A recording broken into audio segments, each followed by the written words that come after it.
Hello, everyone. What up, Banks, Kyle, Curtin, Remy, Yoji, Feather? How are we all doing today? It's been a little bit. I'm back. I took a little bit of a break from the streams. I'm here. We're here to chat. What up, everyone? How are we all doing? Hopefully, everyone is good. I'm not going to apologize about the lack of streams because I wasn't even here for like 2 days, so you know, kind of couldn't have even if I wanted to.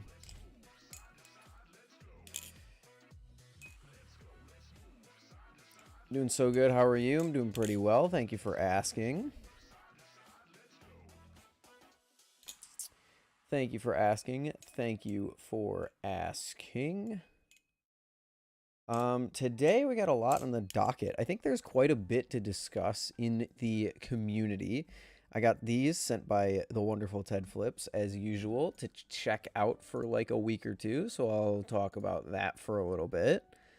There was a machine-wise drop. There was the BB Firefly, not the BB Firefly, the BB Barfly announcement.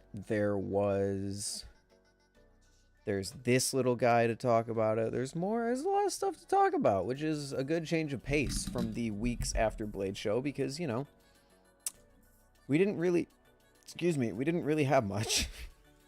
Because after Blade Show, it's like, yo, we already showed off all our stuff. Peace. What up, Junior? What up, Brandon? What up, Sam? How's everyone doing?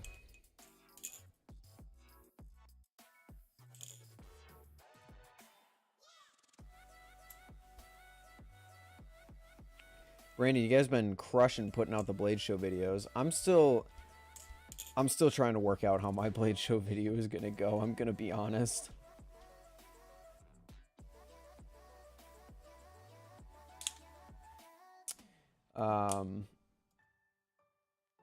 It always helps to have a plan, believe it or not, when you're gonna record something at an event like Blade Show, which is, you know, something that I probably should have known, but it's been quite a grind. I see that. Are you single, or not single? Are you solely working on the Blade Show videos, or is it you and Will combined? You can kind of usually tell you two have a fairly different editing style.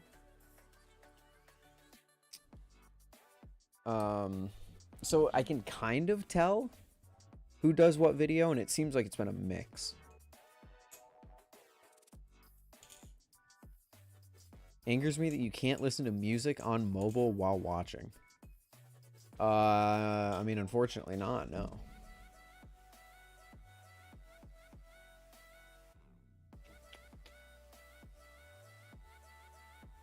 Unfortunately not. Why is my phone going off? What is happening? Stop. Stop it. Stop it.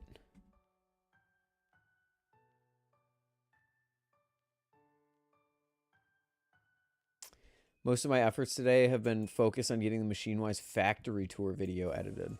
Oh, you know what? I'm going to be honest. I kind of forgot you guys were working on that. Because, damn. I ended up just having to do the Shop Sweat video. Will's done the other edits. I see. At least Will has stopped himself from trying to release every single Blade Show video in 1 week. That's pretty cool. That's very pretty cool.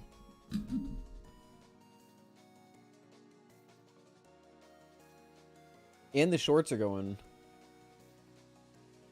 crazy.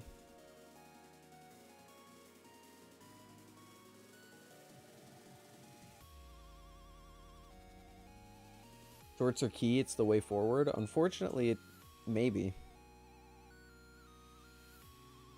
Although the YouTube's been a little bit funky lately, I've noticed. I've been getting a lot of community posts about creators getting drops in views or starting new series or something like that, that most of the subscribers weren't even aware was happening in the first place, so I don't know what's going on. I know I'm famously like, don't blame the algorithm too much, but sort of seems like there's something going on. I quit YouTube for now.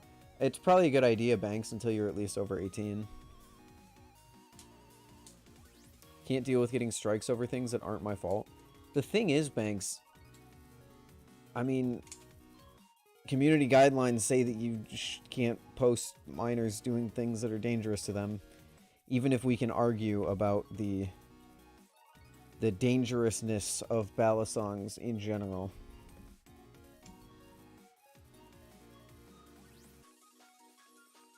To trainer, I know, but like, there's not much we're gonna do to change YouTube's mind, except be older, unfortunately.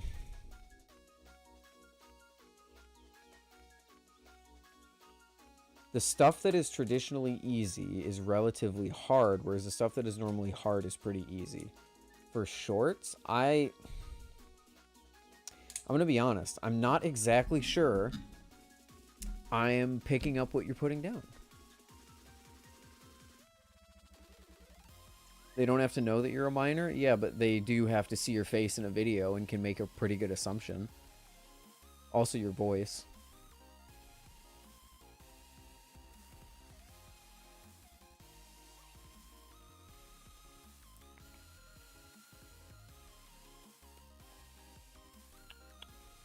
The voice, the look, they can tell. They've been dealing with people, making fake ages on their YouTube accounts for years now. I think they're pretty adept at figuring out who is lying. Cutting a video is normally pretty easily, especially when it's scripting. Just cut when the person stops talking, pick up where they start again. Cut out the mess ups, pretty straightforward. Okay.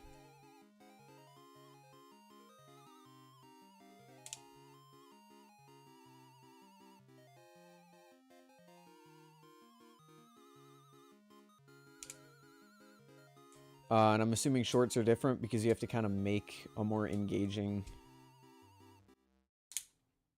With shorts, you are so limited on the time frame, you have to be cut super concisely down to the individual frame to have enough time to get everything across. I feel like that... I mean, I agree with you. If you want to create like a really good short, you probably should edit it to the frame. But couldn't that be fixed with a relatively like concise script? You have a script that's maybe 55 seconds long to account for any inconsistencies in speaking speed or something like that. But yeah, I mean, shorts have to be dense to be good on YouTube, so... You have to cut it in a specific way where it is fast, but you don't feel like you're blowing through a ton of information. Okay, I see what you mean. I see what you mean. I'm just going to ignore the fact that I've been trying to remember that I was going to look up your channel for, like, a long time and didn't yet because I want to see how your shorts really have been doing. Dear God. Wow, the butterfly knife with no blade short popped off. Actually, all your shorts that you've uploaded of Blade Show have been doing really well. Because this one was just uploaded the other day. Don't play audio. Nice.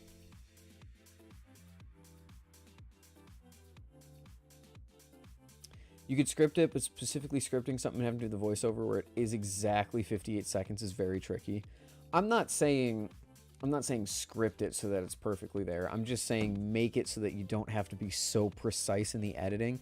You still have to be fairly precise, but we're not talking arrow keys of frames levels of precise, you know?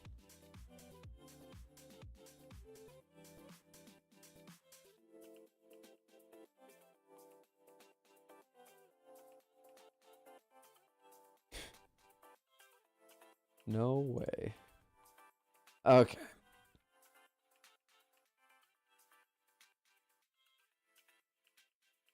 You guys are doing great in the shorts, though, for real.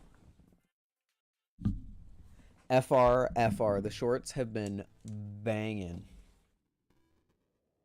All right, stream chat time.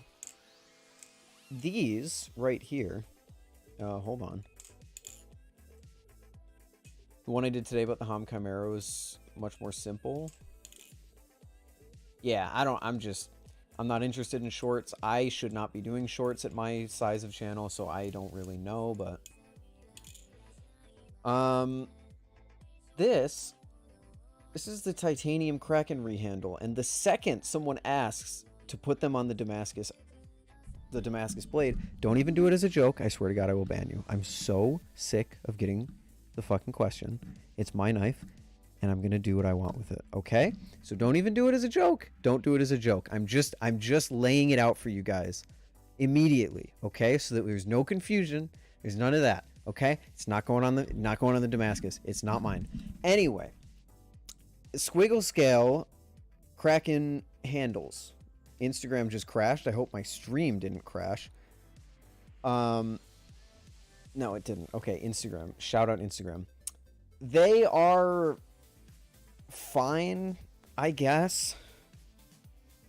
There is the belief of a certain YouTuber who's a little bigger than I that this is a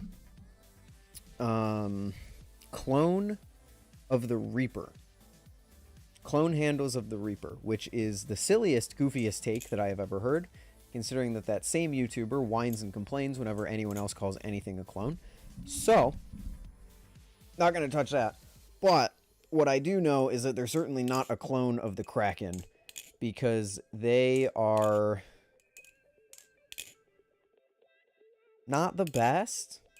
It's like, think of it, for anyone who's flipped a Madco, it's like you tried to turn the Kraken into the Madco. So it's got like heavier titanium handles. It has this really long ring, and it's just like kind of handle biased and like bulky and a little sluggish, which I would call the Madco a bit sluggish. Not to say they're bad by any means. Maybe I don't think I like them more than the Kraken standard handles. But I don't know if I would pay the 200. How much are they? $200? Does anyone in chat know?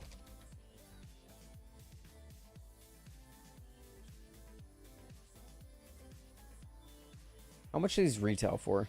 $250? I don't know if I would pay the price of a Kraken to make my Kraken. I struggle to say worse, because it's objectively not worse. It's just...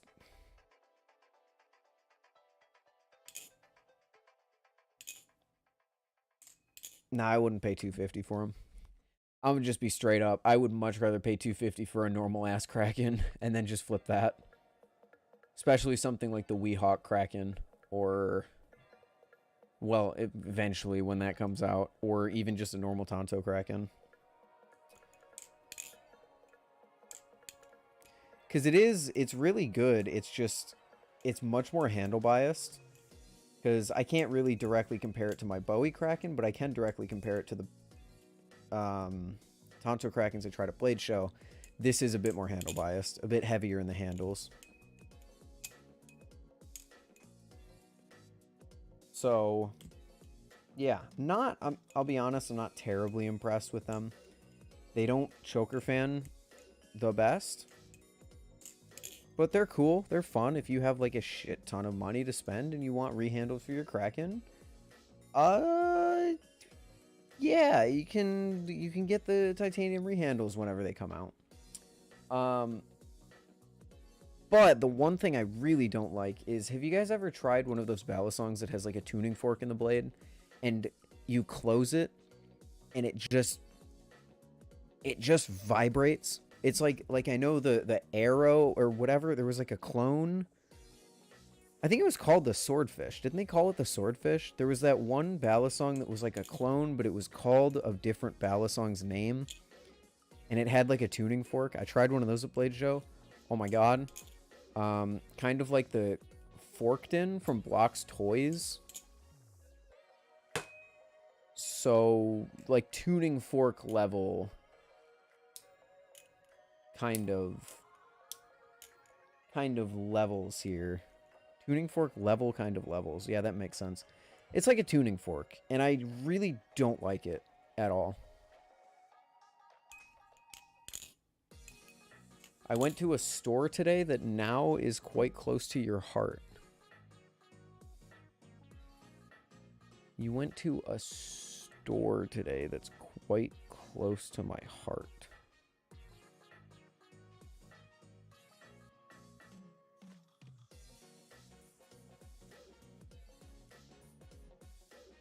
Smoky Mountain Knife Works in Tennessee. Why is that? I'm struggling to find out why that is quite close to my heart. That's cool. That is very cool.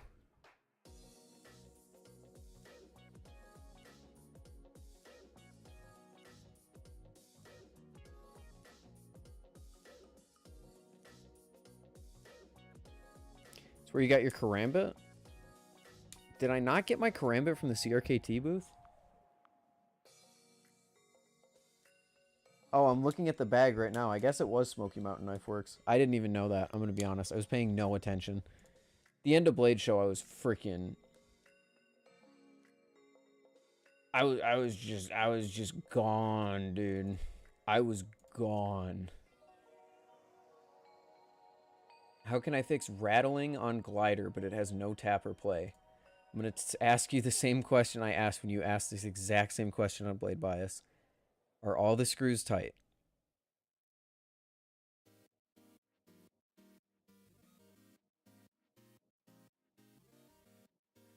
Yes? No idea. If you're not, if you don't have tap and you tightened all your screws, I don't know. If you can give me more information on the rattling, maybe I can help a little bit better. But you can't just like say, "Hey, why my computer no work? Is it built correctly?" Yeah. I don't fucking know, dude.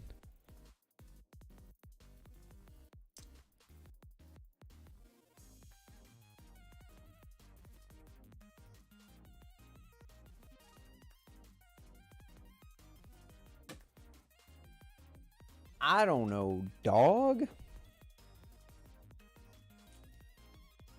Check your, yeah, check the spacers at the end of the handle. Check the Zen pins. Make sure all the screws actually are tight.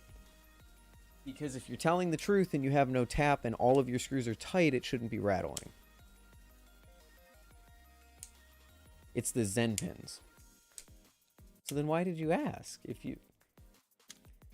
What do you mean it's the Zen pins? If your screws are tight, the Zen pin should not be moving. At all. Whatsoever.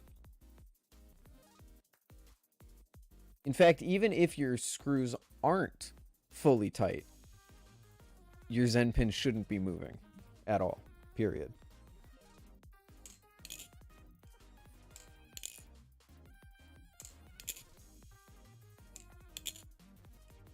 What up, Salim? How you doing?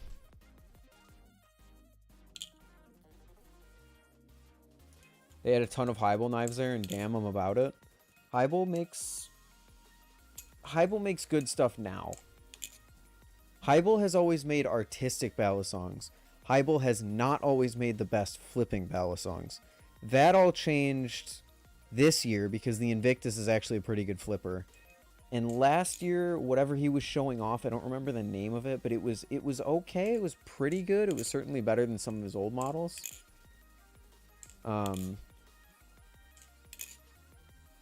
But the Invictus actually flips pretty well. I'll give that to Hybel. And they're artistic, and they're pretty good.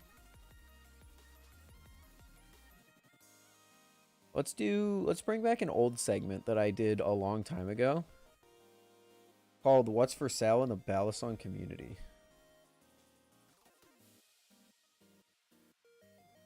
What's for sale in the Balisong community? Oh.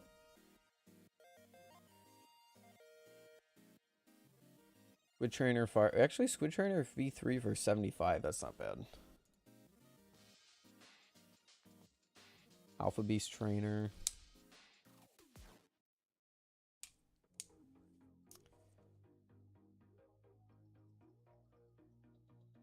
350 aluminum trainers were lacking. What did they look like, Sam? Because you probably flipped the trainers that he had last year, aka one of the worst balisongs I've flipped in a long time. Probably my least favorite thing at the show last year were those aluminum trainers. Ooh.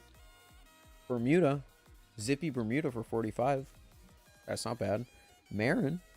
Okay. Nautilus. Arctic. Antarctic, sorry. Squid Trainer. Oh, this one's beat to shit, I think.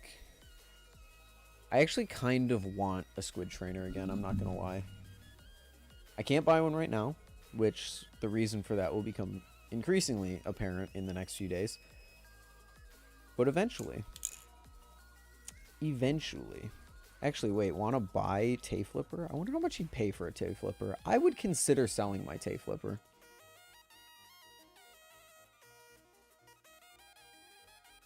Archangel.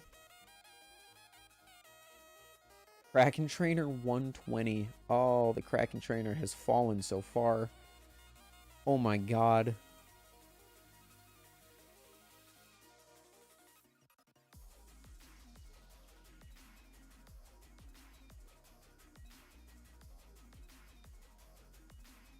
What even is that? A modded Alpha Beast of some sort? Ryworks.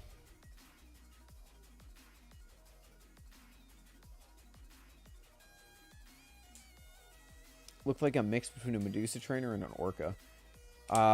Was it blue and red? Have you ever won a giveaway? I have not, no. Trying to think through my collection. Machine-wise platform reblades. Interesting. The Gion for 190? Okay, fair. F. I love when I sell F. Telesto 600.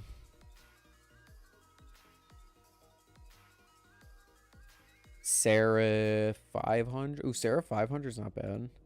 There was a Kraken on this account for... Ooh, Marin.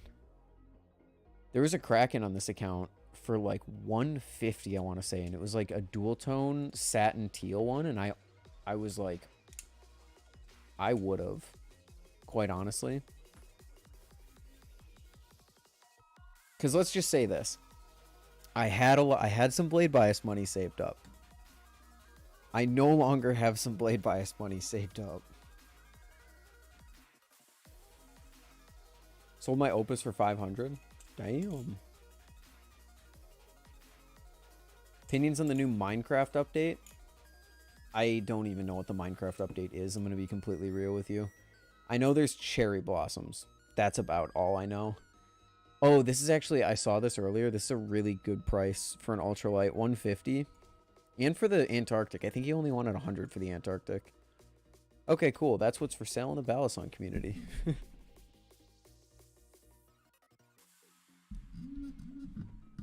Never met someone who won a giveaway? Let me just think. I've never won a giveaway. Which I can't complain about because I have a lot of things that I've been sent. And I'll be honest, I don't even... Now that I'm at the position that I am in the community, I really don't enter giveaways unless it's a knife that I really care about. Like I entered into the Static Knives giveaway that someone did because I would have loved to win an Icarus. But most of the time people tag me in giveaways and I'm just like, yeah, good luck, dude. I'm not going to enter. I don't really enter in many giveaways anymore. I'd rather have someone else win than me, who already has like a pretty sizable collection of Ballies that I've been sent. I'll give it to someone else. Someone else can take it. Yeah, those things, Sam. Those things were by far my least favorite thing at Blade Show. I couldn't even flip them. I physically... This is back when I wasn't an amazing flipper last year. I could not flip them. I think Ty and I have quoted them as our least favorite things from Blade Show 2021. along with, I think the Revo Nexus was also on there. It was for me personally, at least. Like I said, I'll enter giveaways sometimes, but I'm not really a giveaway kind of guy anymore, because it's like, I would feel bad winning a balisong and taking that opportunity from someone else. Unless it's like, if anyone ever gives away an Orion comb, you bet your ass I'm entering that. Because LDY won't send me one. Or at least I haven't point blank asked yet. Maybe I should do that, but... Ted was selling a Nexus for 80. Did Ted ever have a Nexus? I don't think so. Deathflips was selling one for 60. Yeah, I don't like the Nexus whatsoever. It's a bearing balisong that's way too bulky and way too handle biased for me to like. And this was last year when I actually did enjoy handle bias.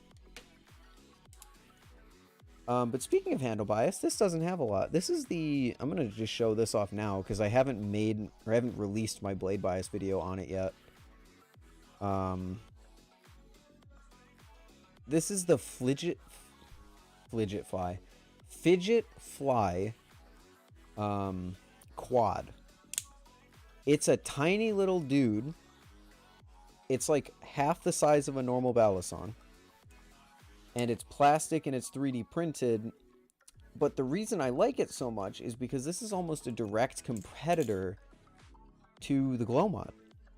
It's a $20 trainer that is small and relatively non-offensive. Like, there's no way anyone thinks you're carrying a live blade. Look, it's like, it's literally like a spiral on the blade. And it flips, like, all right for what it is. That thing is 20 bucks. How? Banks. That's a perfectly fair price. We're looking at 3D print and, what, 7 tungsten balls? 1, 2, 3, 4, 5, 6, 7. I wouldn't spend 5. Well, at least you don't come out of the woodwork saying that and then go support. You don't like plastic anyway. I'm not listening to you on this one. I think this thing's way better than a Glow Mod. I can tell you that. Like, it's not the best thing I've ever flipped because it's small. But I would rather buy a maker who has a design and is giving me tungsten weights than spend the same amount of money on a couple glow sticks and a 3D printed blade, where really the only original thing you're paying for is the 3D printed blade. Sound test? I don't think we're gonna get a sound test out of this.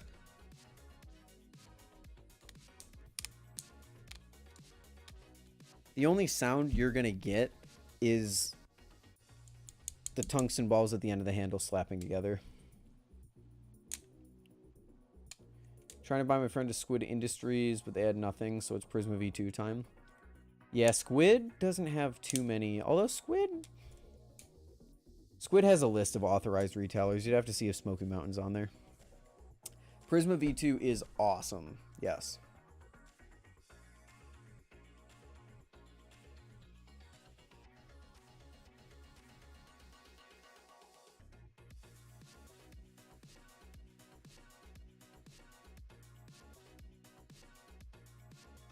Is that like the same size as a Balio? I would say so, probably. It's probably like a Balio size.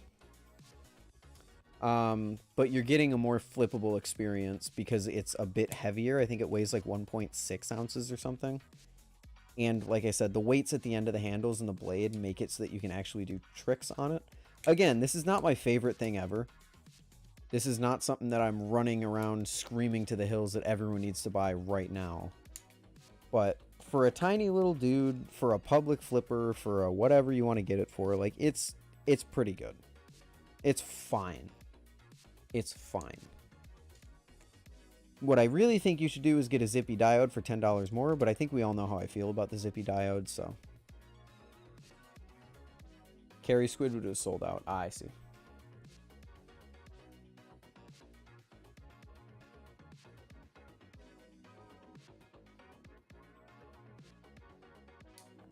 And it takes a little bit to get used to. Like, you're not going to be flipping this normally day one. That's why I didn't do a first impressions on it. I recorded a video that was more like my more mature thoughts on it. Because first impressions on a thing like this isn't really going to be fair to the product itself. So. Gonna thank you again for the meetup that was like 2 weeks ago. Oh, of course. It was fun. It was super fun. I wish I got to do stuff like that more often. I will say that.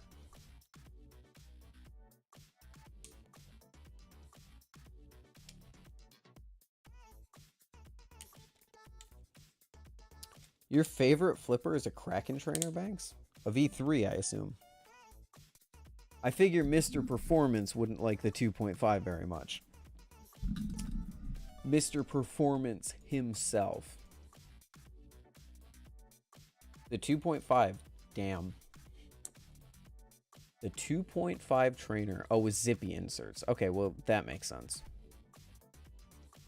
Here's a pretty interesting thing. The BB Wildfly. And by pretty interesting, I mean I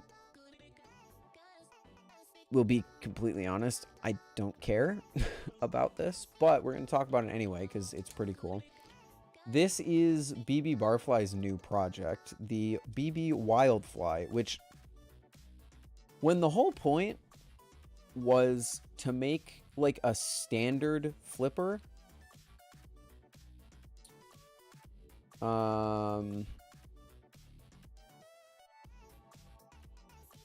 make this a very competitive flipper.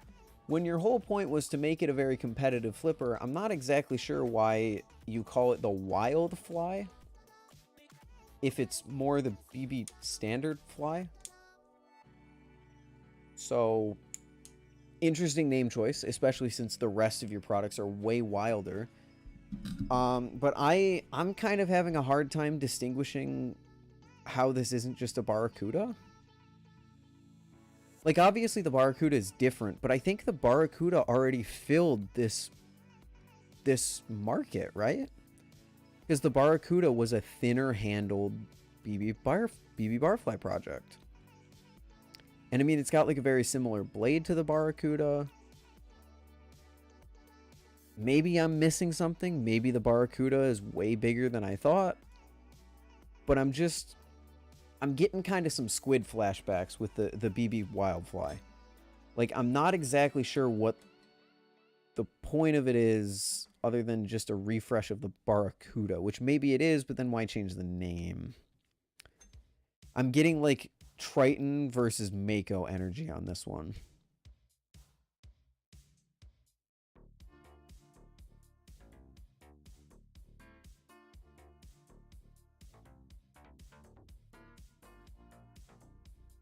But it's cool. I mean, I guess I'll keep an eye out for it. It depends on how much it's gonna be.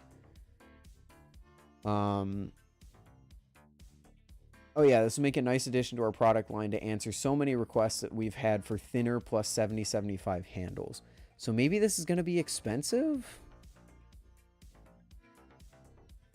I don't know. I don't really know. I don't know how I feel about this. It's cool. I'll give it the cool pass. And I'll move on. But I kind of can't. I don't know. I'm just so...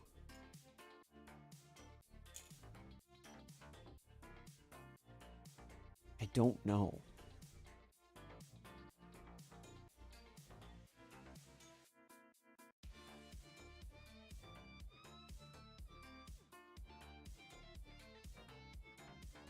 Just the Barracuda? I mean, it's not just like it has to have some sort of difference or else it wouldn't exist.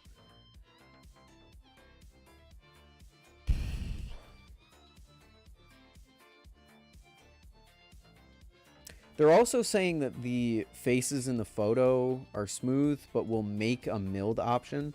So it really is just a Barracuda, but it's also 70-75. So like, if you're gonna go for a performance trainer that has 70, it has more premium materials, then why would you cheap out on the machining to make it cheaper? I don't know. They should do a live version. Yeah, they can't because they're Canadian. There's no way they would ever do a live version.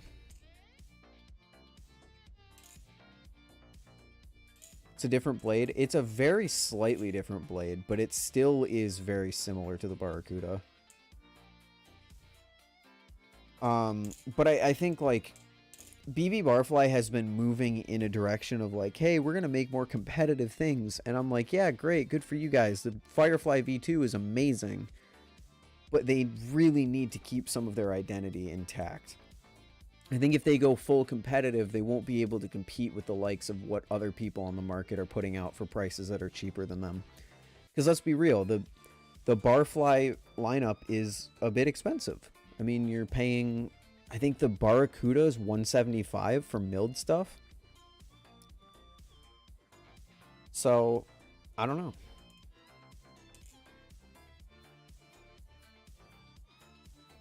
Did the Barracuda have a speed channel? It does have a speed channel. I don't know if the Barracuda had a speed channel. I don't think it did. Oh, it did.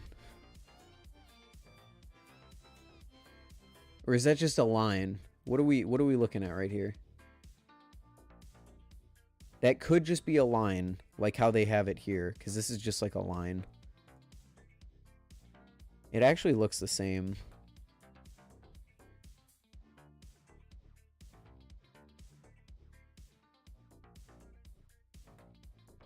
Okay, it looks like it's just a line. It doesn't look like it's a speed channel. Because there's also no light being cast down here. And you can't really see anything through these handles. So it looks like it never had, the Barracuda never had a speed channel. Yeah, it was just a line like their other products. But still, I mean, is a speed channel really enough to differentiate it? Especially because I'm most worried about the price being the exact same as their current lineup.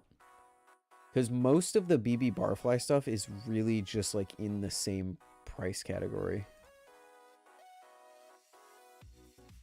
The trainer, sorry, the Firefly V2 goes for $170, and the Zenpin version goes for $190.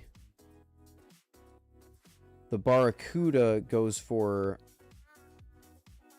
$160 with the milled. Okay, so there's a bit of a difference there. That's fair. I don't know. Maybe it'll be. I don't know. I'll put my faith in BB Barfly, but I do hope they are not moving towards just trying to make pretty standard trainers. Because their stuff is really good. I love their stuff. I mean, I've never tried a Barracuda, but I'm sure it's pretty good. Because it's unique.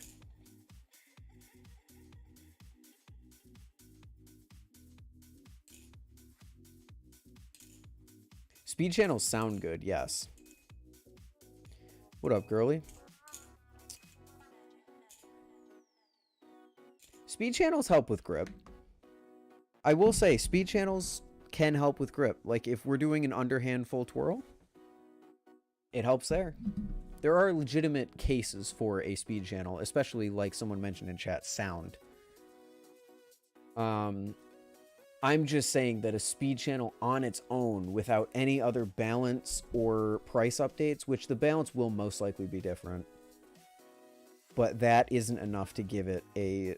make it different completely on its own.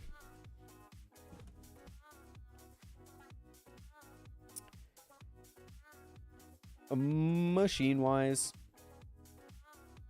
just posted today. This is Shokin owns this Slift T now. This is a hype new knife day. Oh my god, we've got one of Atlanta Toxic's Bally's. We've got an Opus, a Slift TV2, a Slift TV1, and a Sirius V2. Damn. Thanks for starting the stream so early. This is the normal stream time. I normally stream around 9 o'clock. Have you tried the Kuno by Remshi? I am one of the only people who own the Kuno by Remshi. This is a pretty iconic Slift T. Isn't it? Am I the only one that recognizes the Slift TV1? What up, Ducky? How you doing?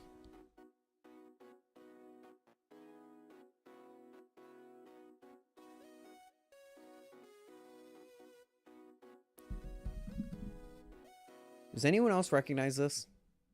I feel like I recognize this. I don't know why. But that was legitimately a segue, I swear, because Machine Wise, yay. Machine Wise recently had a drop, and I didn't stream in the time that this drop was announced and then subsequently came out. But there was some pretty cool stuff in that drop that I kind of want to go over. First of all, these inverse sunset handles are really cool, but even more cool is this. Dalen is experimenting with like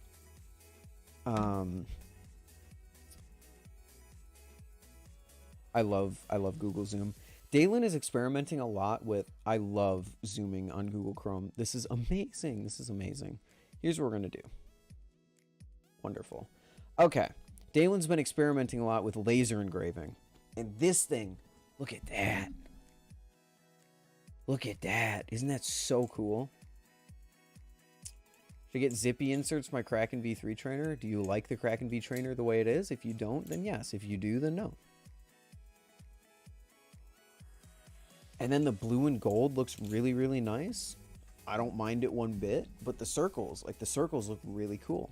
And the engraving that he's been doing, especially this one. Look at this one. Tell me that isn't one of the coolest serif blades you've seen. Besides the rainbow one, I will say that. The rainbow one is pretty cool. I saw the story of the person that bought that, actually. They posted it, and I was like, that looks even cooler than I really expected it to. And then this Anno was really good, but this also, look at, this has engraving on it as well.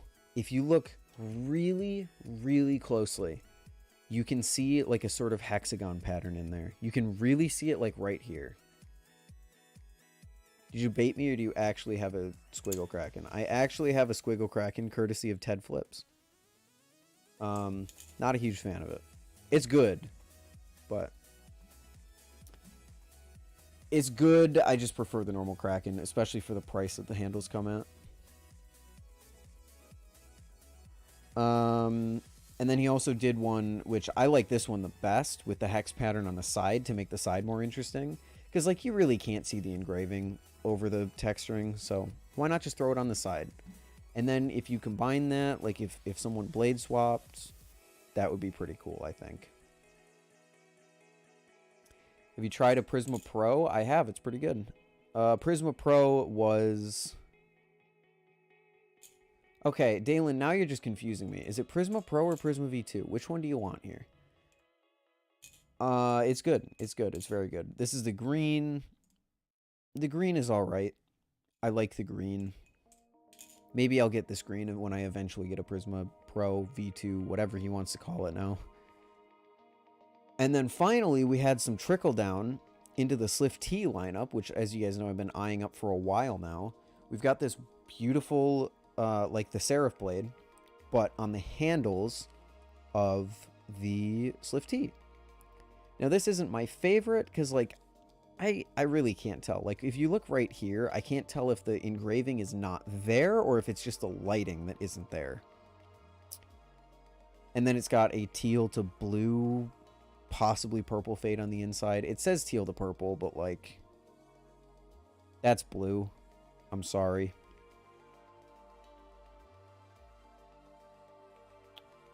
I was saving for the Slift T looking. Not the best. He sold the Raw Trainer, which went down in price for some reason in the middle of the drop. He sold this Rainbow Fade, which was actually kind of tempting. But for some reason, I'm not exactly sure why, he didn't anno... I don't want to save that. He didn't anno the top. Like, the top is gray. The top is normal. It was intentional, I'm sure. I'm not saying, like, Dalen doesn't just do things, and especially his anodizer doesn't just do things and miss something like that. But the Rainbow Fade, I don't know. It's not my favorite. I'm kind of torn on it. And then, of course, we have the teal fade just with normal faces, which is pretty cool. I like it. But where the real magic starts for me is this one. Because this one... Look at this. We've got, like the ano is kind of, like, seeping through on the face. And then we've got all of these little, like, scratches almost. Which Dalen told me isn't laser engraving, but technically polishing. I think is what he said. So it's not like this is darkened titanium. It's just that it is, like, polished in these, like, scratches or, like, the glitch pattern. So the rest of it looks darker. It could also be the lighting. I think Dalen and his photographer that he hired is still trying to figure out this photo box. But purple to teal fade on the inside. This is my favorite Slift tee I've seen so far. Hands down. I wish we had a better photo of it. Like, I have been staring at this thing. If you give me 1 second, I sent myself... I figured this out. So, like 12 a.m. the night before the drop. So, technically the day of the drop, because 12 a.m. is the day of the drop. I'm looking at these pictures, and I'm like, wait a minute. Because I looked at the pictures earlier. I couldn't tell. The posts that Dalen made, I couldn't tell what the fuck was going on. Like, this is obviously beautiful. What up, Pyro? Pyro, I'm not even going to respond to your damn Kraken blade. I'm so annoyed by people asking that. I know you do it as a joke. I know you do it as a joke. Does the Orion Chaplain wall, I saw Diceco say it didn't chap well? It does. I think it does, but I would have to do a bit more testing on it. I didn't have any problems chaplaining on it, though. But, like, this picture... I just saw this and I was like, yeah, I can't tell what's going on here. I don't know what's going on here.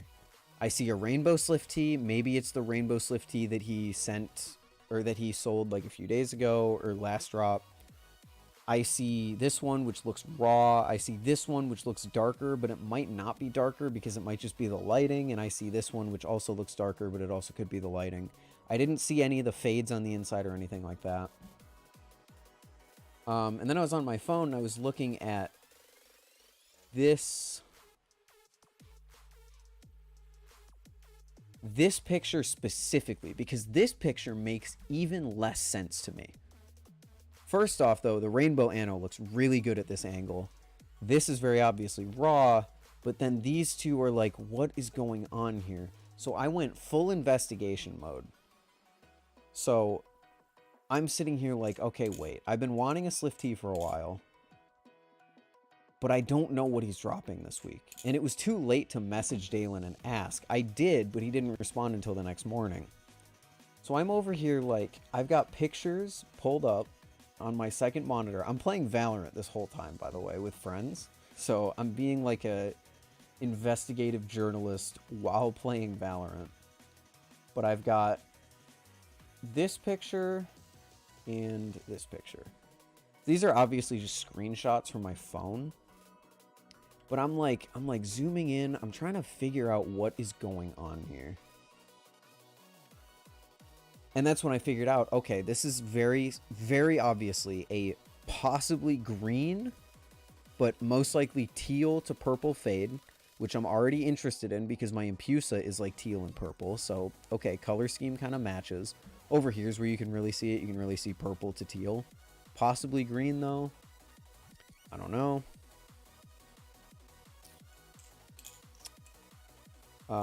Seraph Handle, Opus Blade. Seraph Handle, Opus Blade with Epic Laser Etch pattern. I'm sure he'll do it eventually. Yes, I do have Swiggle Rehandles. They're mid. They're mid.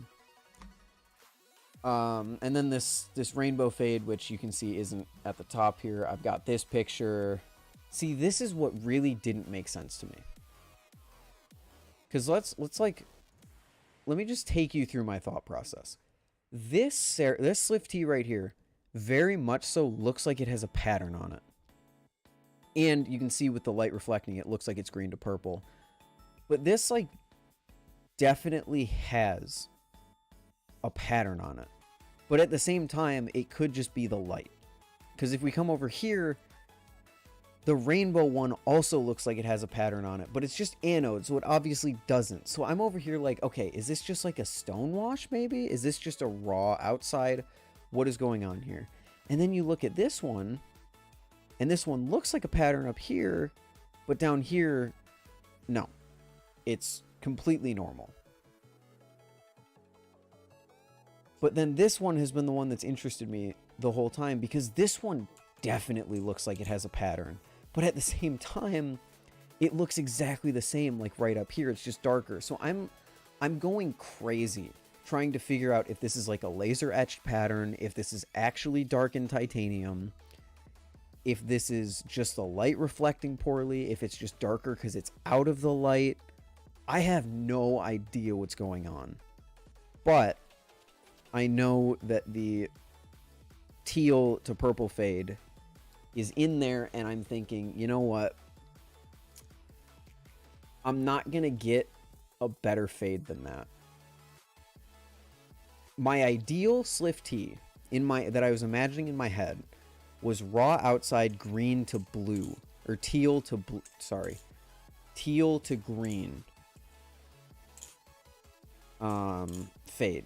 That's like my ideal Sliff T. But this is close enough because this matches my Empusa. It's purple, it's teal, it's kind of like the Empusa is.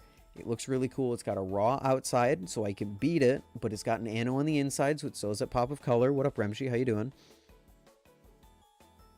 Sounds pretty... It looks pretty cool. I'm all in. So, I look at my funds, and I decide to buy one, but the question is which one, because again, these might all be the same Sliff T. I genuinely can't tell from this picture. So the day finally comes, and I message Dalen. Dalen gets back to me. I know Dalen's busy. I'm not blasting Dalen here or anything, but he gets back to me like half an hour before the drop goes live, or like an hour or something like that. Take out the spacers, leave the dowels in to maintain the channel width. I don't really want to mess with it because it's not mine, but I'm sure that would fix it because it's a bit handle biased right now.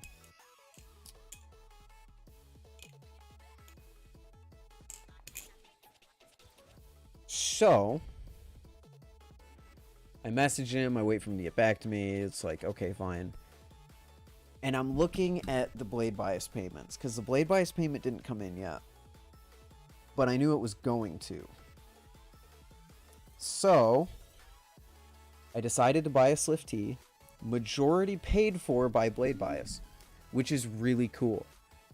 The Sliff T that I got, it was anodized, so it was $4.15. Blade Bias paid for...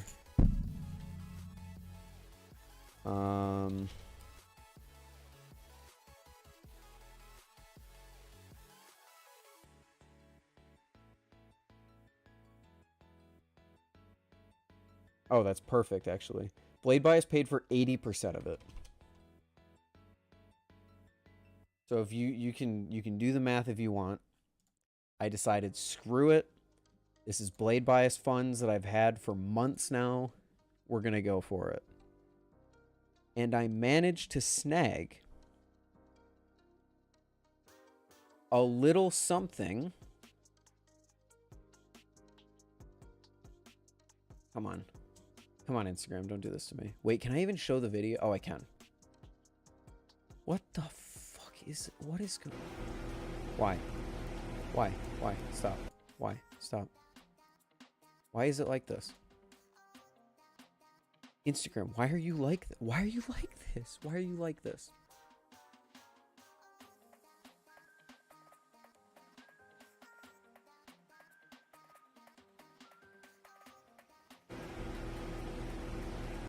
Whatever. I snagged the glitch pattern. I was having a talk with Dalen about what the, like, technical way that he got the pattern on there with.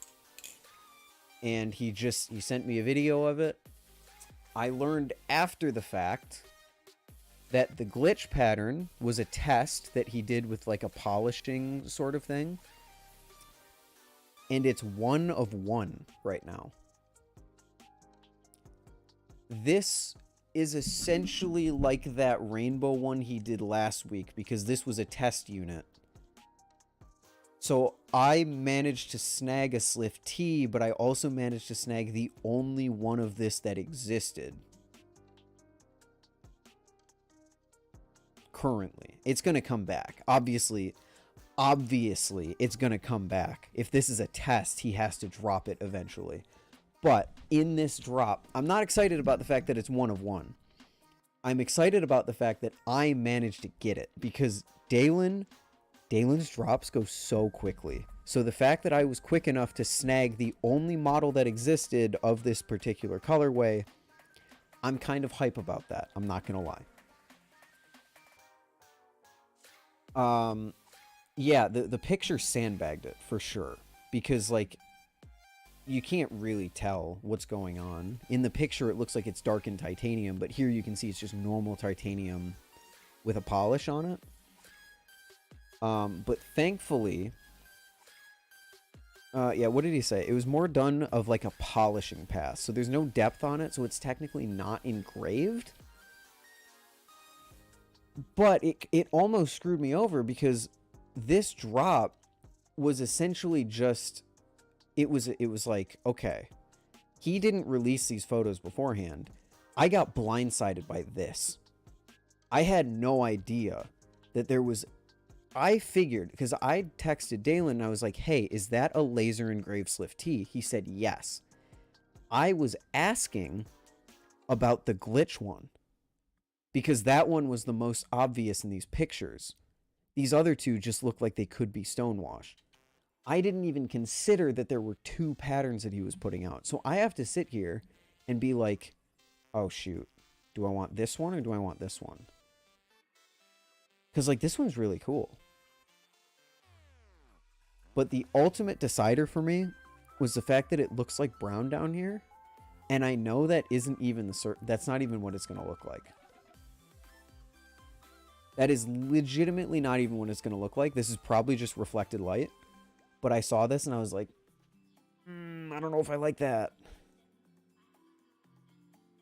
But also the other thing was this right here. You can see right here, and Faffer, you'll have to let me know in chat. Right here, it looks like there's no pattern. But I think it's just reflected light. I think the light is just playing a trick because you can see it begin to go down here. So I don't think he would sell something that's only partially engraved and he missed the inside here. But the light is really making it look like that. So this, the color and this was ultimately my deciding factor, which both of those are probably just tricks of the camera. But the glitch pattern, I mean, come on, tell me this doesn't look really cool. I'm not even going to lie. I don't care because the best part is it's a polishing pass. If I don't want it anymore, I can just get rid of it. With the engraving, you kind of can't do that. You kind of have to be stuck with the engraving because the engraving is more than just like, you can't polish away engraving. As far as I'm aware, you might be able to. I don't know. But yeah, this thing is really cool.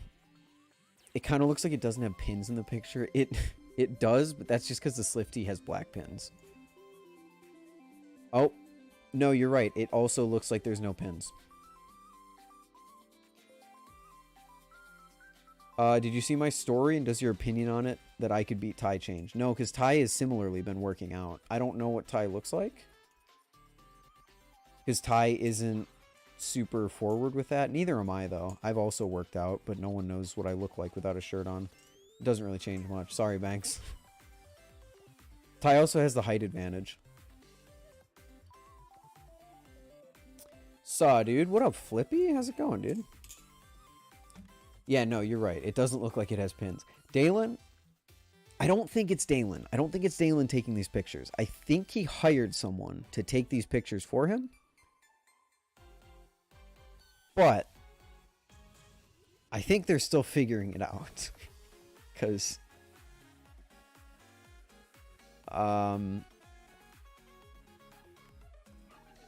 This just like, this does not show off the product well. There is a much better way to show off the product that doesn't make it look like half of the handle is unfinished. Because, like, look at, they even got engraving in here, but then it looks like there's no engraving here. So, like, why would, there's even engraving up here, but then not there, but it's just a trick of the camera, but people aren't going to know that. And I rest my case. I rest my case. I got the glitch pattern. It's a 1 of 1, number 135, I believe, if I look at the video again. I didn't announce this on Instagram yet. In fact, I think the only person that knows specifically what my Slift T looks like is Tay. Because Tay and I were nerding out together about the Slift T at Blade Show.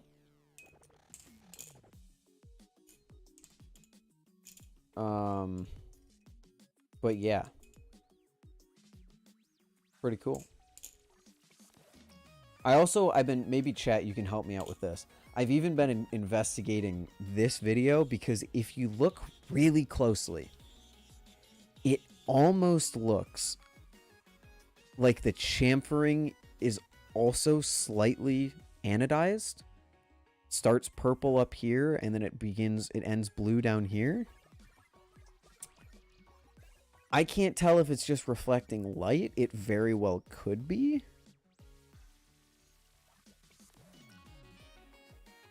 But it really looks like these are kind of anodized. Because if you go back to his... If you go back to the blue ones that he did...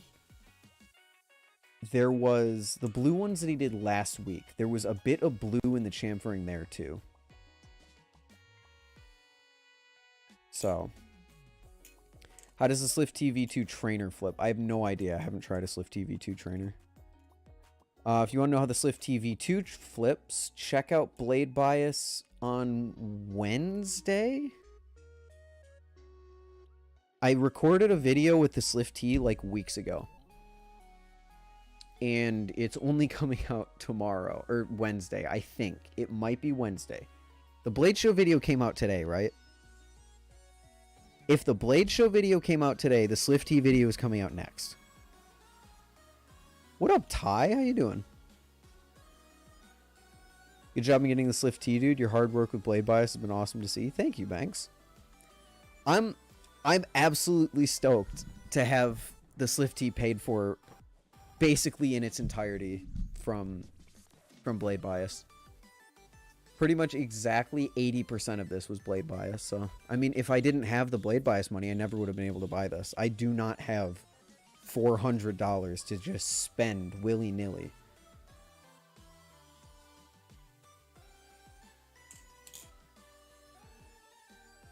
I don't.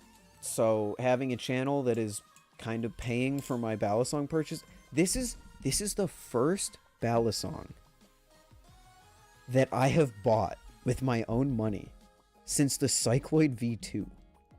Is that right? Is that right? I think that's right. No, not even my own money. That was Blade Bias money too. This is the first... Thank you, Steven. This is the first balisong I've spent my own money on since the Bermuda.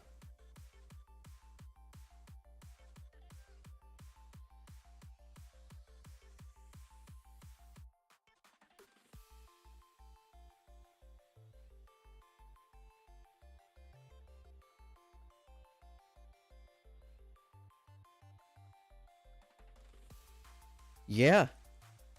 So if that puts into any perspective how much I enjoy the Slift T, this is the first balisong I've tried ever.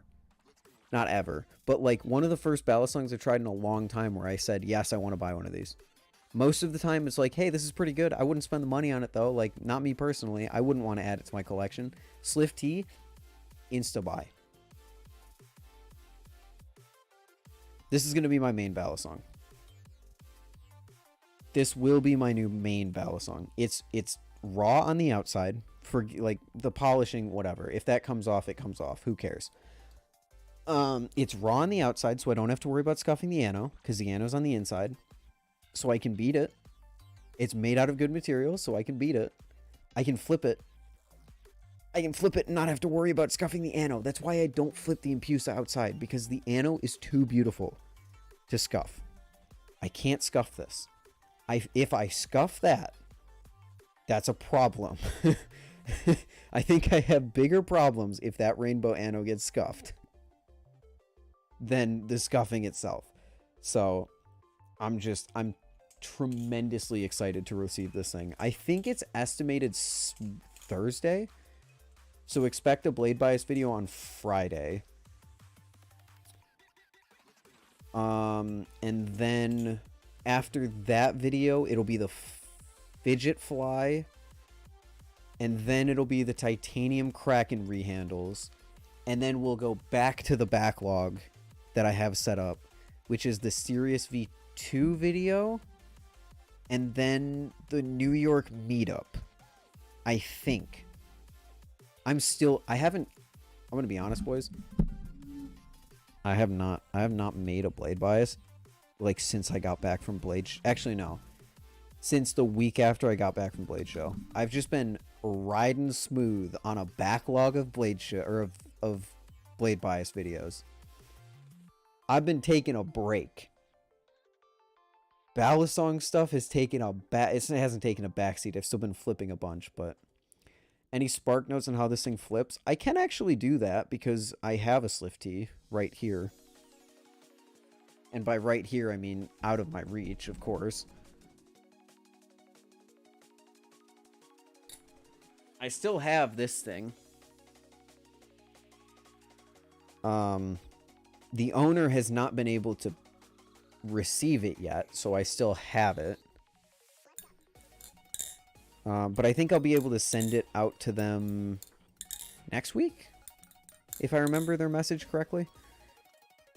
The Slift T, how does it flip? It's what do you have experience with? What was your name again? Faffer. I almost said Feefer. Empusa is not the greatest. Will it dethrone the Empusa? It already has dethroned the Empusa. The Empusa is a really good balisong, and I still really like the Empusa. Definitely top 3. But flipping wise, the Empusa requires too much of a... The Medusa requires too much of a flowy style that I don't have. Whereas I like the Slift T because it's responsive, it's fast, and it's light. The Empusa is like the Madco. It's heavier, you have to flip it slower, and I'm not a huge fan of that. Kraken Rep, not Prisma, and Squid Trainer. Okay, so essentially you have tried a Prisma. It's like a titanium Prisma if you take the weights out, but it's slightly more neutral, or slightly more handle bias, sorry. So imagine once you take the weights out of the Slift T, it's like a more handle bias Prisma. If you keep the weights in the Slift T, it's like a Kraken and a Rep. No, sorry. It's like a Kraken Trainer, I guess? It's really tough to describe based on the list that you've given me. I think you'll like it. Based on what you flipped, you like more handle bias stuff. I think you'll like it with the weights in. I prefer more neutral stuff like the Prisma, so I prefer it with the weights out. But I heavily implore you to try it with and without the weights.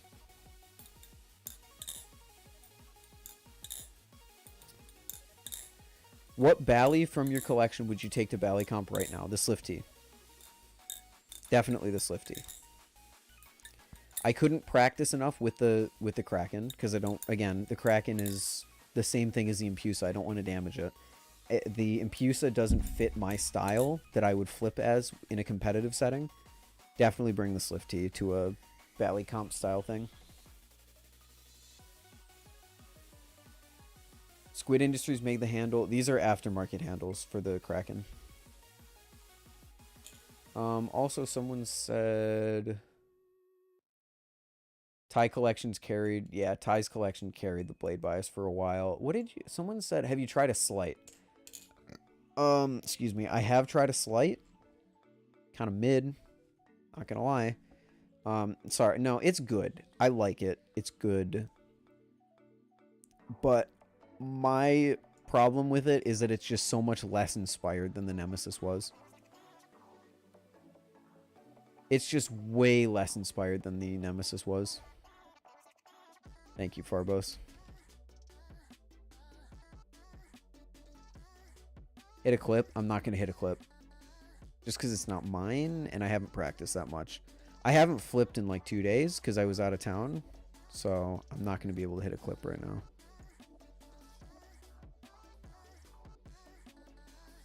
now. Steven, I don't know if this is... I don't know if this shows off the texture more so much as you're just creating digital noise in the image.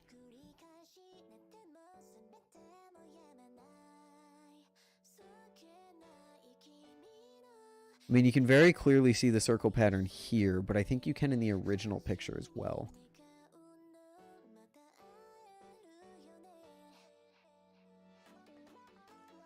Oh, no, you can't. Where did that image go? There it is. You can see it there, but you can see it in the original picture there, too. God damn it.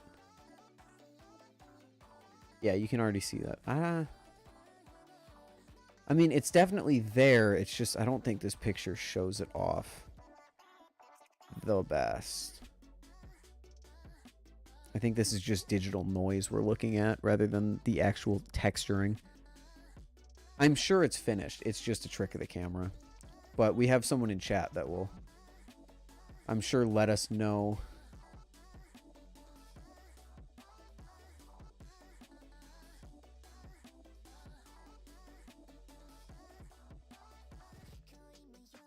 I didn't know Ethan was working on the giraffe. I am. Not a lot, though.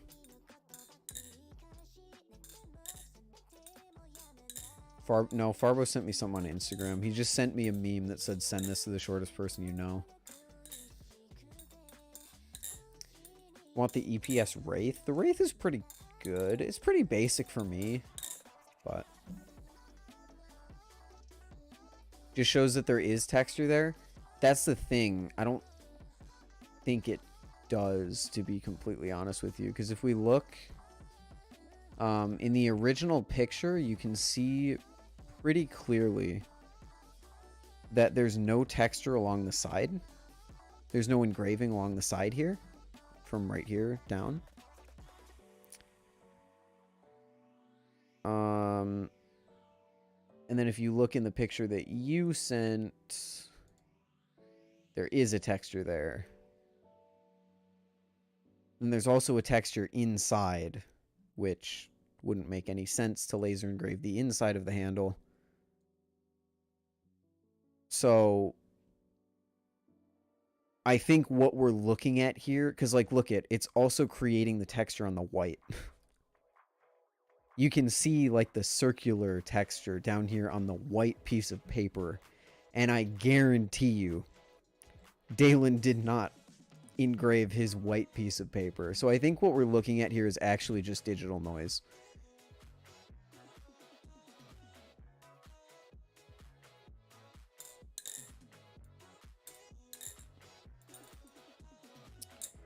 Banks, did you already leave New York? Are you gone? Because, like, I would meet up with you again, unironically.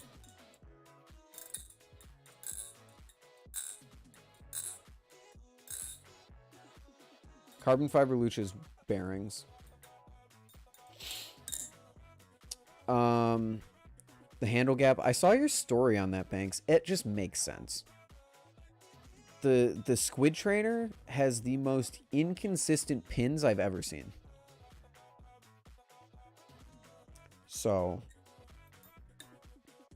until Thursday. Oh, my Slift T gets here Thursday. I was hoping to have my Slift T to bring up. That's unfortunate. Later, Salim, have a good one. Okay, maybe I can't really... So I don't know if you guys saw my story, but my car's muffler fell off while I was on my way to my apartment today. So, especially considering the fact that I just spent $400 on a balisong, granted, that money wasn't mine. It was the blade bias money, so it's not like I would have spent that on car parts. I mean, maybe I would have and then just made the money back and then, oh, whatever. But considering the fact I just spent $400 and my car's muffler just fell off, I'm not exactly in a position to not be working this week. I need to work this week. So I don't know if I'm going to be able to make time to go back up there. But maybe. Maybe. Can you show me? I'm flipping this Lift T right now, but I'm assuming what you want me to show you is the titanium Kraken Rehandle.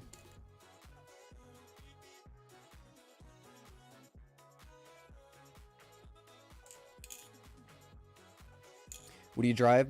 Not going to say what I drive. But I will tell you the story of what happened, because I'm driving up to my apartment. Driving up to my apartment to go, because I'm preparing to drive to Pennsylvania with a friend. Our college friends wanted to meet up in Pennsylvania to hang out for the weekend, so that's what we did. And I'm driving there, and as I'm merging off the freeway to get to the exit to go to my apartment, I just hear like thunk, and then I just hear scraping from the back of my car, and I'm like, oh God. In my head, I'm like, okay, the fender just fell off, maybe. Like, the fender just, like, kind of came down and is scraping. Maybe I ran over something that, like, got stuck and is now scraping.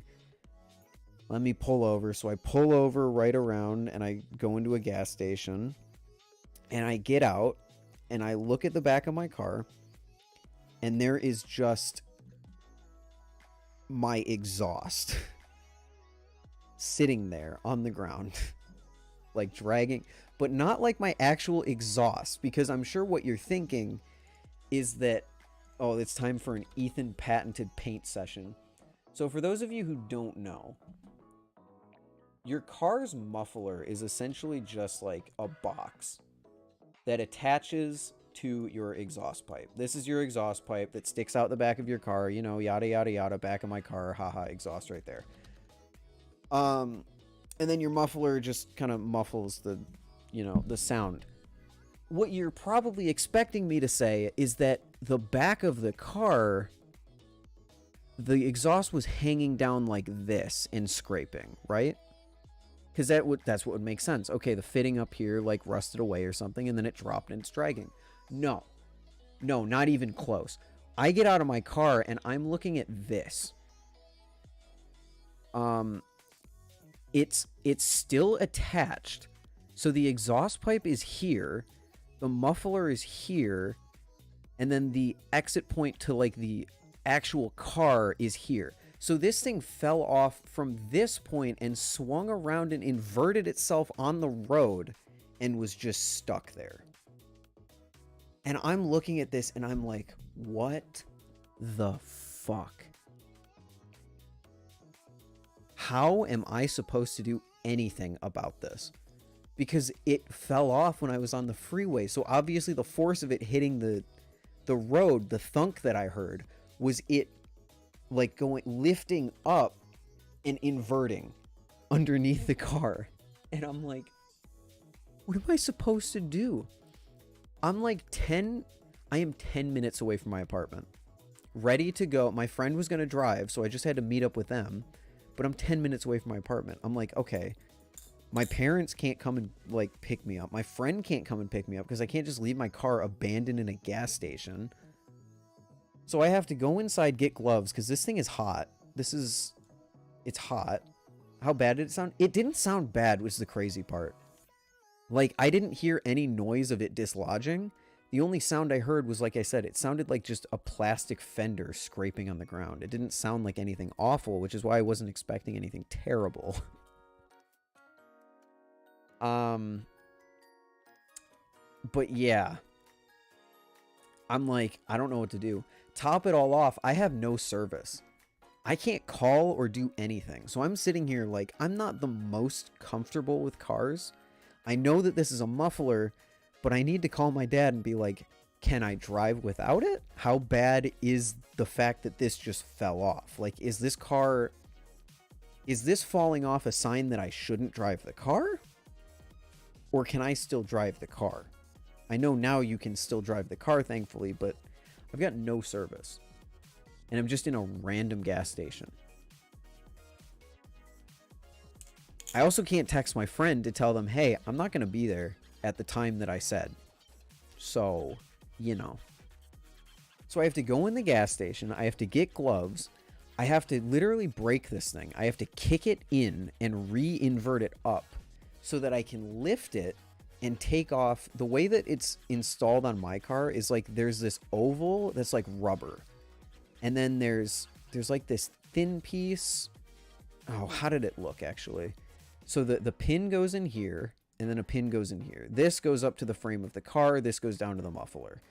And then there's like this, there's like two thin pieces, I want to say. I think it's like this made out of rubber. I think there might be like a middle piece or something. I'm not remembering exactly how it was, but there's no way I'm getting this pin back through this hole to take off the muffler that's still attached. Because remember, it's still attached right here. A gasket of some sort. I don't know. It's foreign to me. But it's not so pliable rubber. And I'm certainly not getting it off at the angle that I am. So I have to kick my muffler back up under the car. And then once I do that, I'm not getting that thing off. I'm not getting it off. It's even with it off, I have the muffler in my trunk. I can't get the pin out, even with like a good angle. So imagine me laying on the concrete trying to pull these out. Yeah, no, the best part is the rubber parts didn't fail. I still have both of them. The one rubber piece was on the road. The other one was still attached to the car. Neither of them, all of them were fine. It was the support. The actual pin that went into the rubber part had rusted away and fallen off. And I must have hit a bump that caused it to just fall off completely.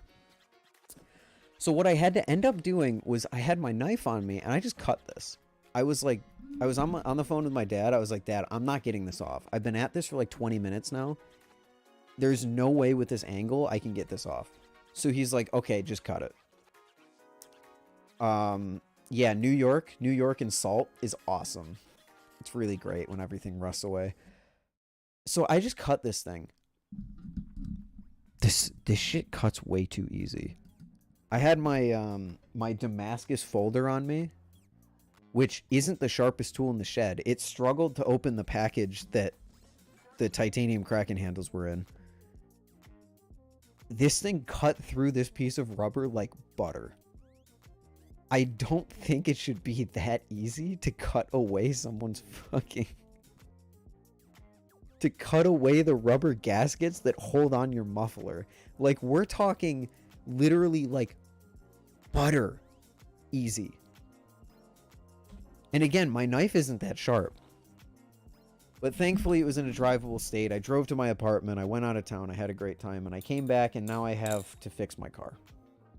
Room temperature butter? No, like slightly softened butter.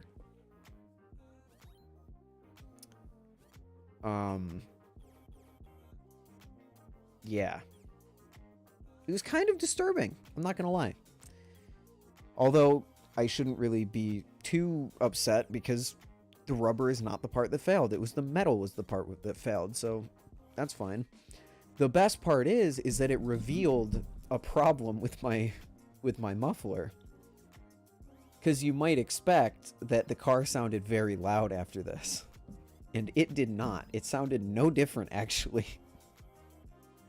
So, thankfully, this whole ordeal told me that, hey, You know how the previous owner of this car told you that it had an exhaust leak that caused the muffler to be a bit louder than it normally should?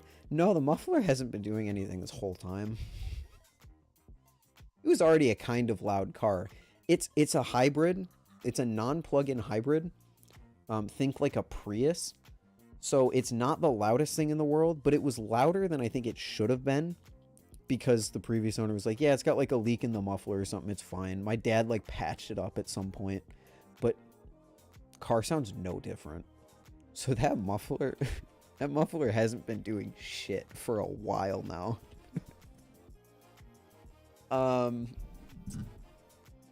Yeah, so thankfully I don't drive a very loud car. So I think I'll be fine without it for like a week or two. But that was my weekend. So now I have to scrounge up the money to replace the entire muffler and most likely the pipe that connects to the muffler. The exhaust pipe. Because that has to be, if the muffler wasn't doing anything, then the connection to the muffler has to be the problem. So I would assume I'm going to have to replace all of that, which is not going to be cheap. So if you see a sales post from me in a few days, you know why. You don't need it, bro. Don't replace that. The car did just pass inspection 2 months ago, so I am good on inspection. I will say that. But I don't want to... I wouldn't say it's good without the muffler. That's not like... I don't think this is a... I don't think this is a, hey, don't replace it kind of deal. Sell your Empusa free money. You do not know how... No. I can't do that. If you see a sales post in the next few days of my Nemesis and maybe my Prisma, you know why. Let's say that. But I think I'll be fine. I have enough money that like I can pretty easily make what I would probably need to fix it. It just depends what needs to be fixed.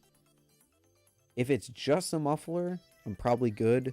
If it's the whole like connection from the muffler to the engine, I might be fucked. I'm not gonna lie. Although it's a nice car,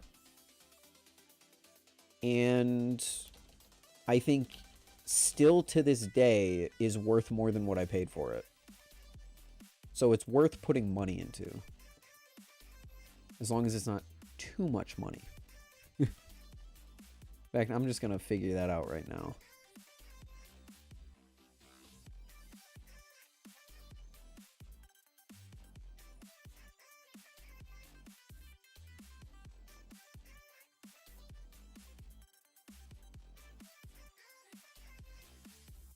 What is my car worth?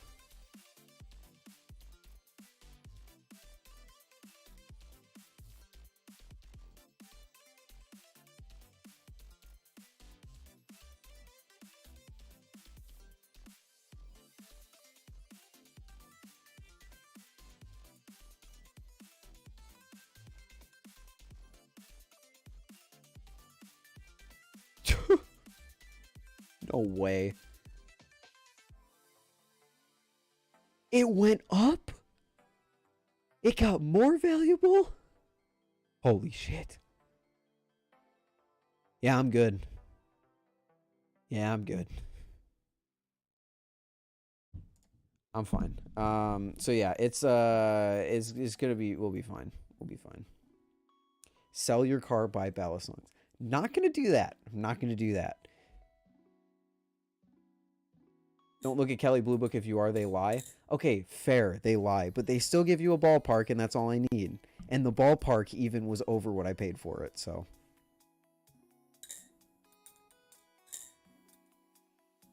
He still doesn't want to tell us what it is. Okay, I can't tell you what it is, because... I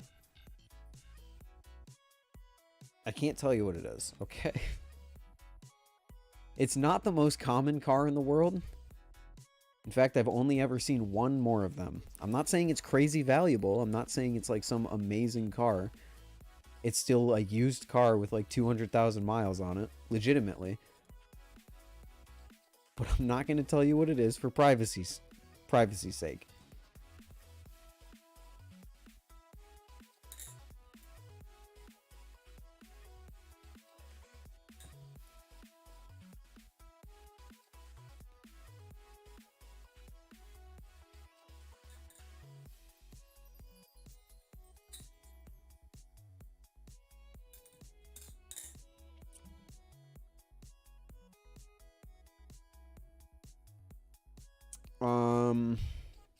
But yeah, that was my week. It was kind of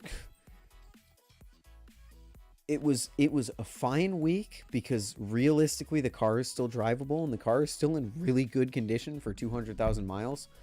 I think it's got 198,000 miles on it or something like that.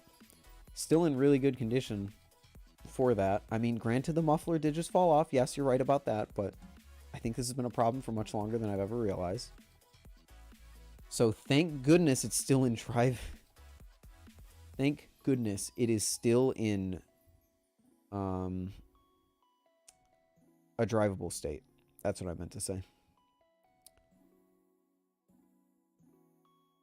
I have seen it, but I'm not a car guy, so it looks like every other car. Good. That makes sense. So then you know it's nothing special.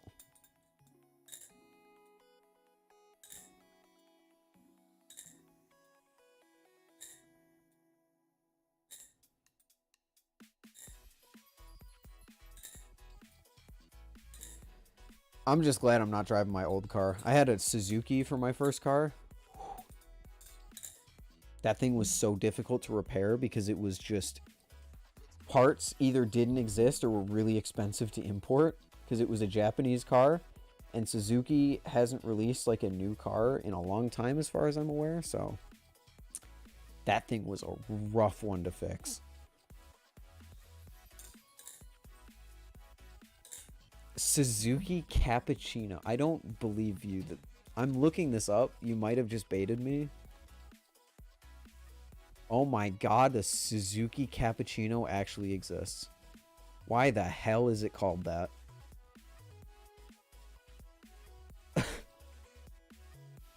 It's like a Miata, but like better. Why does it look like that? Also, why is it called that? That's such a terrible name. That's such a weird name. Yeah, no, you're right. I do have a Koenigsegg. That's why I can't tell you. Because it's a Koenigsegg. And you know, you would know it immediately if you saw it on the road, so. Way tinier and slower than a Miata. Wait, if it's way tinier and slower, then can I ask why you want one?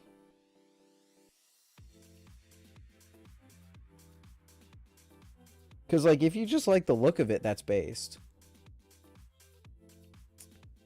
It's a K car. It was during the gas crisis, so it's entirely meant for fuel economy.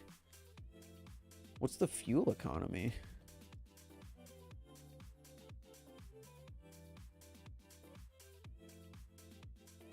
$37 miles per gallon? That's what my car gets.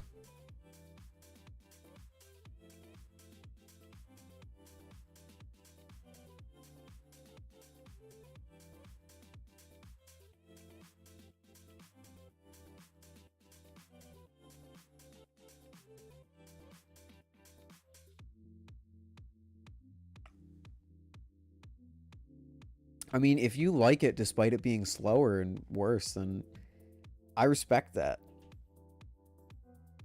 Look at the year it came out.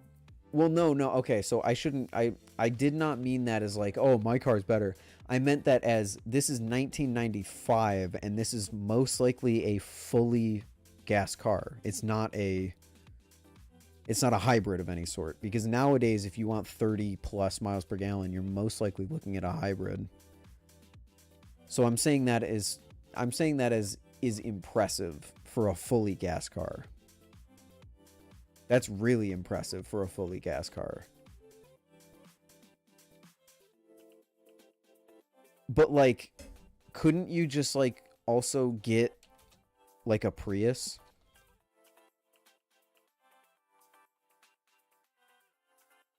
Because it would be easier to maintain, easier to find, and also,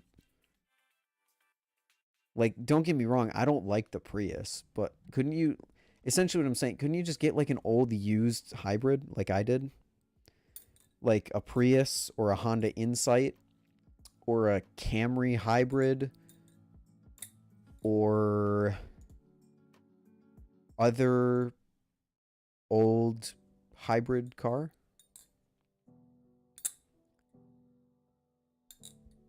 Prius is gross and bad and ugly bad. No, I agree. I totally like. I agree with you. Don't get me wrong. I don't like the look of Priuses, but I almost got a Prius actually because the feature set of them for old cars, not bad. You're not buying it for the MPG. I thought you said you were. I asked why you wanted it over your Miata, and you went to the MPGs. A Canyon Carver, a driving experience, but I thought it was. How many horses does that thing have?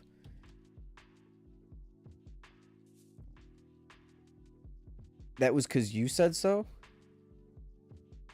No, I asked you why you liked it. Oh. I think they're adorable. They're tiny Touge killers, and I want a Empusa to swap. I don't know what that means.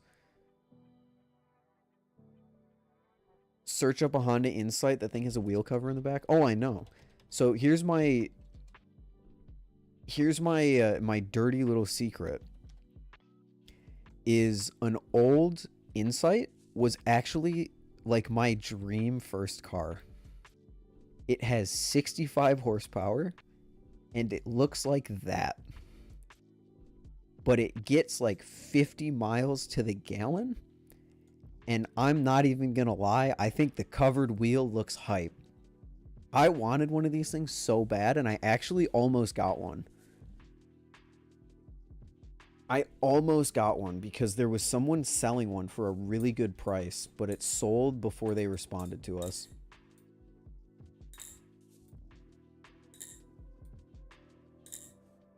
Because, like, look at it's I think it's a cool looking car. You're a menace. I don't care.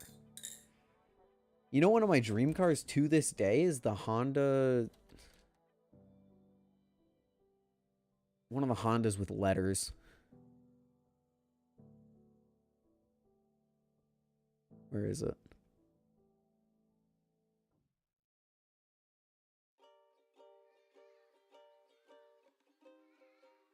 Yeah, look at this. Look at this. It's like an Insight, but it's like new and it's cool. I literally don't care. I love this thing.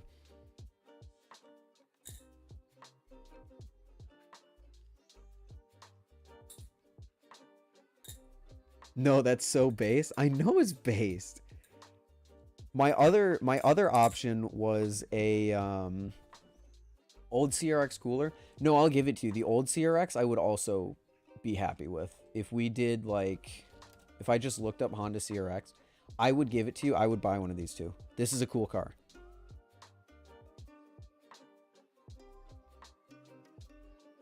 This is a cool car. I will totally give it to you. But like the newer one's just probably easier to get is all I'm saying. And then the other thing that I really wanted, like my number one choice for a used car was, my number one choice for a used car was an old Civic. Because Civics, you can say what you want about Civics. Civics never die. Hondas and Toyotas never die. Ever. My friend has a Corolla from the 90s, and that thing has taken a tree through the engine, I think he said. He drove it home on 2 flat tires once, and it still runs fine. I wanted a Civic or an old Toyota so bad. What I have now, I think, is better. Not better in terms of reliability, but nothing wrong with front wheel drive. Objectively incorrect because I live in New York and snow. You do not want a front wheel drive. Wait, no. I have that backwards. You don't want a rear wheel drive for snow. Sorry, front wheel drive is fine. Continue. There's nothing wrong with front wheel drive. Sorry, car people. I got my wheels mixed up. You don't want a back wheel drive. Rear wheel drive. That's the correct term. I was saying it and I was like, wait, that doesn't make any sense because front wheel drive will pull you forward and that's what you want in the snow. Oh no, it's rear wheel drive. I always get that mixed up. No, so you're totally right, Jordy. Nothing wrong with front wheel drive.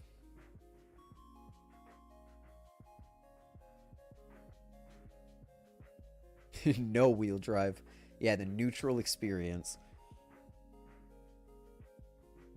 All-wheel drive is ideal. The problem, I mean, all-wheel drive is obviously ideal, but the problem is you're not going to get a used car. Actually, my old Suzuki had four-wheel drive. I think. I never used it. I think I used it on one drive in the year and a half that I owned it. But getting rear or four-wheel drive on an older car is tough. Four-wheel and all-wheel are different. They are. You're gonna you just let me get away with it this one time. Just let me get away with it, okay? Okay? I'm a practical car guy. I'm not like an actual technical car guy. One-wheel drive is best. Okay, motorcycle driver. I'm not trying to nitpick. No, I know. I'm just... Genuinely? Four-wheel drive and all-wheel drive, Pyro. I should know this, and I'm probably going to be reminded when you tell me, but what is the difference?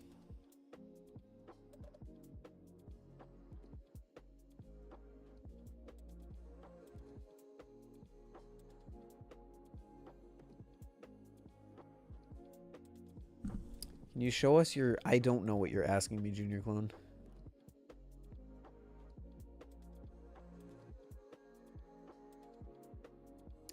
Mitsubishi Evo... Mitsubishi Evo. Yeah.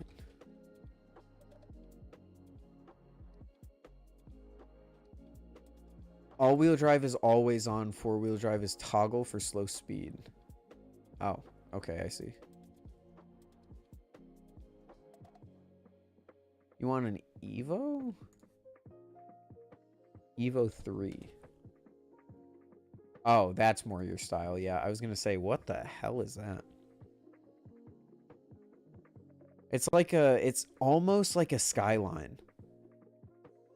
You're probably going to murder me for saying that, but like, I'm sure someone could understand why I'm saying that.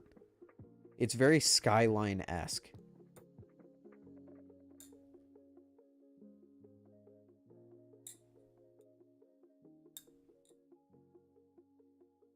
So base, I understand. Yeah, it's a similar face. The Skyline R32. No, I'm thinking the R34, perhaps? Yeah. It's got a very similar shape to it. It's like the shape on that is... Oh, my desktop changed for some reason. Yeah, it's a very similar shape, and I guess the face is kind of similar as well. A Nissan Stagia.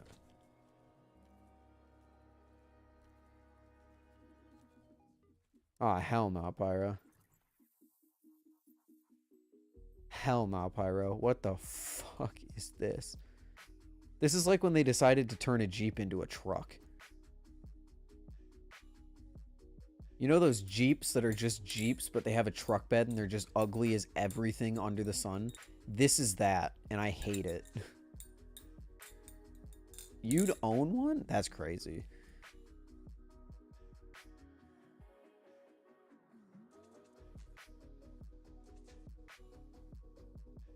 You know what I would own? I test drove one of these. I went with my dad to look at one of these when we were looking for a car for my sister. What was it? It was a Lexus's names are so weird. What was the Lexus hatchback? It was like a 2010 or something. The CT. I would unironically buy one of these. This thing's kind of cool. Because I like hatchbacks. I'm a practical car guy. Hatchbacks are just kind of better than sedans, but I don't really carry anything, so I'm fine with my sedan. But CT210 is a reskin Prius. Well, yeah, because Lexus is just fancy Toyota. There was like a Lexus version. It's like a version of the Camry.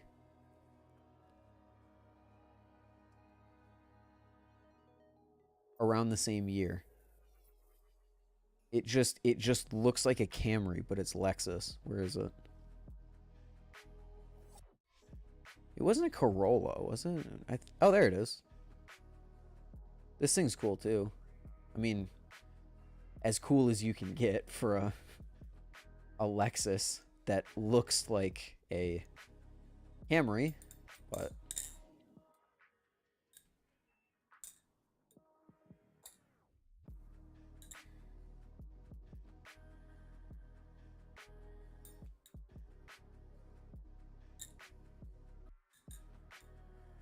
Lexus ES300.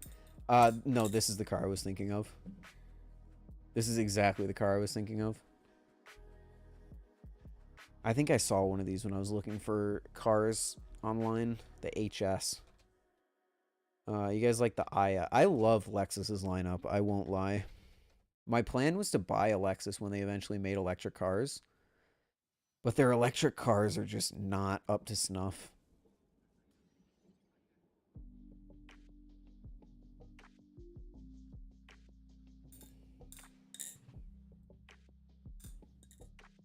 Is the original Lexus IS300 the perfect car? That is quite the... It's quite the headline, Auto Trader. Damn.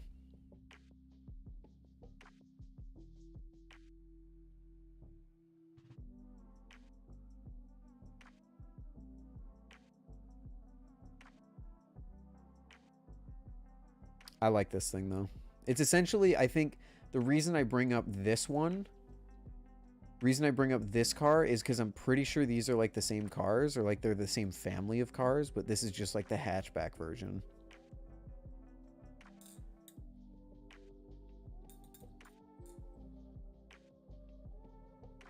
But my favorite car of all time, in fact I have a Hot Wheels of it right here, is the Octane. The Octane from Rocket. No, I'm kidding. The Datsun 240, I think it's a 240Z. I love this thing. This is a Nissan Fairlady, I guess. They have different names, but this is my favorite car of all time. Maybe not of all time. I think of all time would be a newer car, but my favorite old car easily is this. It's so cute and quaint, and I love it. I couldn't tell you why I love it, but I love it. It's just such a neat looking old car. I would kill to own one of these one day. God, it would be so cool to own one of these one day.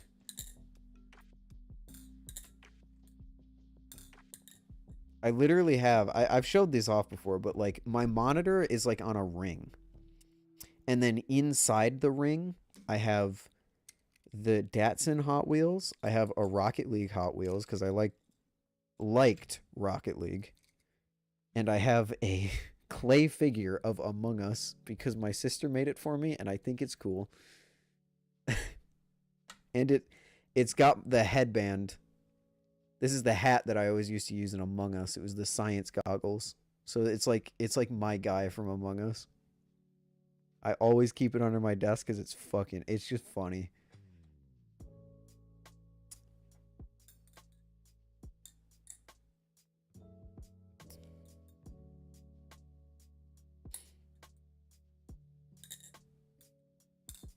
These were actually super hyped when they came out for being the poor man's sports car that still kicked ass. Oh, for sure. And nowadays, I don't even think, like... I feel like you could still find them for relatively cheap.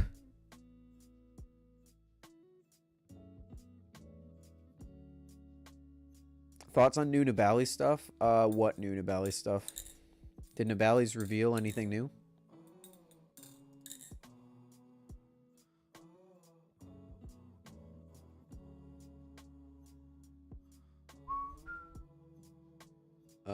Just in general, I've made videos on it. They're cool. I think the Trident is a bit more expensive than I would have liked to see it. I'm not going to say it's overpriced. I think the Hydra's just kind of mid, but the Marbles is actually really cool. I want to see if someone's selling a Datsun 240Z. See, look at that. 12 grand. Like, that's a lot of money. But for a car that's as classic as the Datsun is, I feel like it's not that much.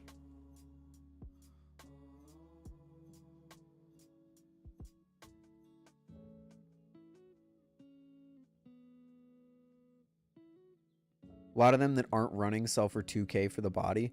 I'm just looking on eBay right now. What is this? Does this run? There's no way this is... There's no way he's selling one for 3 grand. A rolling project. Yeah, so it probably doesn't run. But yeah, like 15 to 25 is pretty much what I'm seeing. Dude, when I have like a job and a house and I'm settled down, buy it as a fun car? I mean, fuck, dude. Like, I would do that. I would do that all day.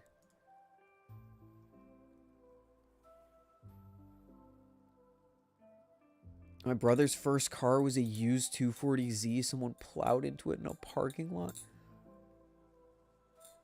That hurts my heart. That hurts my heart so much. That hurts my heart so much. So much.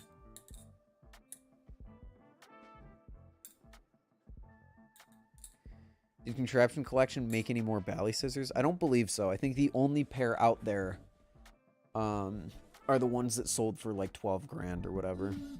It's crazy. I could get a Datsun or I could get a pair of Bally scissors.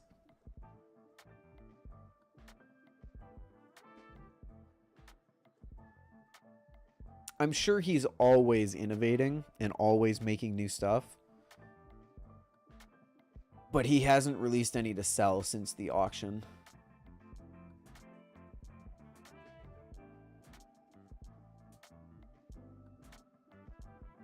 Called Godzilla Z. If I look up Godzilla Z, will it come up?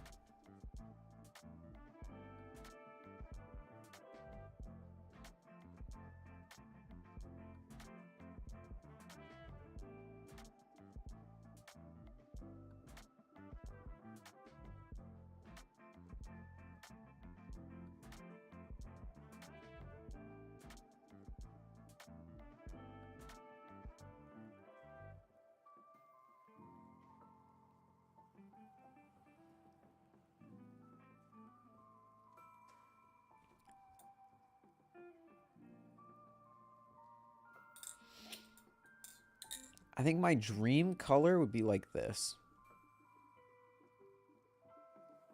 I'd get it in like this color. Like a cyan kind of bluish. Oh, it would look so good.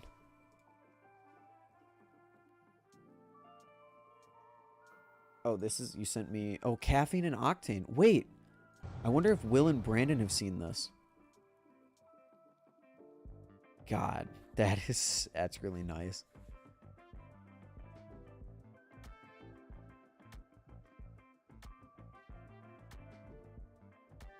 That's really nice. I've run into Will at Caffeine and Octane before. That's dope.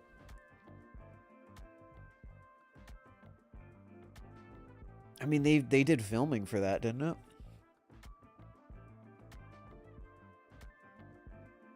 Damn, dude. Damn. Oh, that's very nice. It's super sick. Um, okay, fine. Enough about cars. Fine chat. We'll go back to our cheap little balisongs. It is funny looking at cars and then coming back to like the Slift T and realizing just how cheap it actually is in the grand scheme of things, but